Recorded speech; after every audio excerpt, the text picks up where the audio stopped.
On today's edition of Tutorial Tuesday, I'm going to show you how to chase an outline for the purpose of chasing and repousse. I'll be using tools from my master set. From left to right, we've got a small straight liner, a small curved liner, and an extra small curved liner. First, I start with my small straight liner. I like to start from the center of the design and work my way out. Chasing is done by using many overlapping blows to walk the chisel down, never having to lift it and move it with your fingers. Grasp the tool lightly and hold it at a slight angle, letting the hammer blows walk it down the line. You can come back in with hammer blows forcing straight down to define the edges. You can also go back over your line to redefine it, straighten it, and smooth it out. I've sped this video up 450% so you could watch the whole process in around 5 minutes as opposed to 20. Now I'm switching to my extra small curved liner. Roll the tool in your fingers to navigate it around the curves. For tighter curves, hold the tool at a greater angle using just the heel in contact with the metal.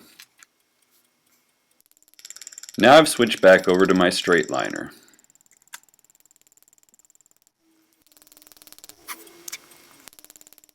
One of the main advantages of mounting your piece in a pitch bowl is the ability to move the bowl without having to move your hand into an uncomfortable and unnatural position while chasing.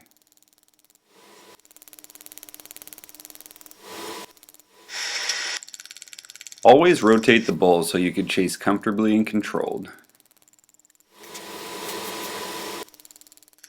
I'm still using my straight liner here. As the curve becomes more drastic, I'm going to switch to my small curved liner.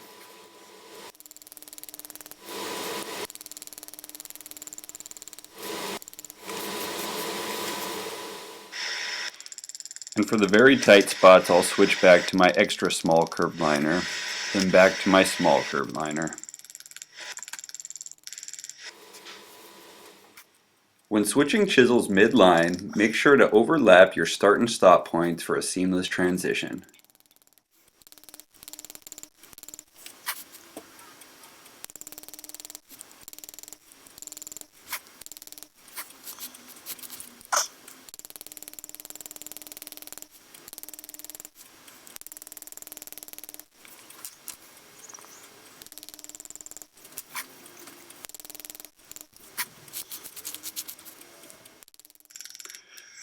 Again, I start with my small curved liner, switch to my extra small curved liner, then back to my small curved liner.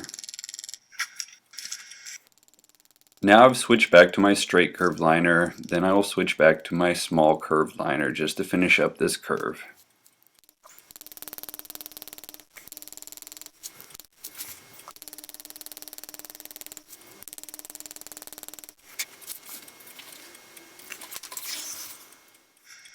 I've switched back to my straight liner to chase these outer rings.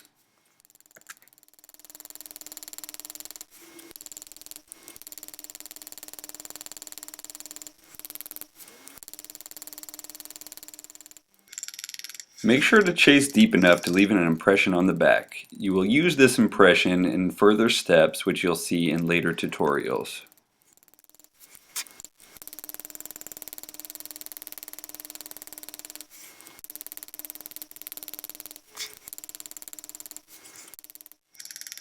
One of the key principles in chasing is consistency.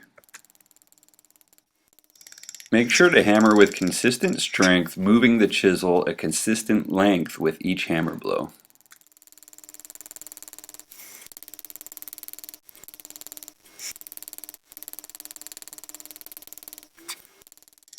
Well, that's it for this week's edition of Tutorial Tuesday. I hope you've enjoyed.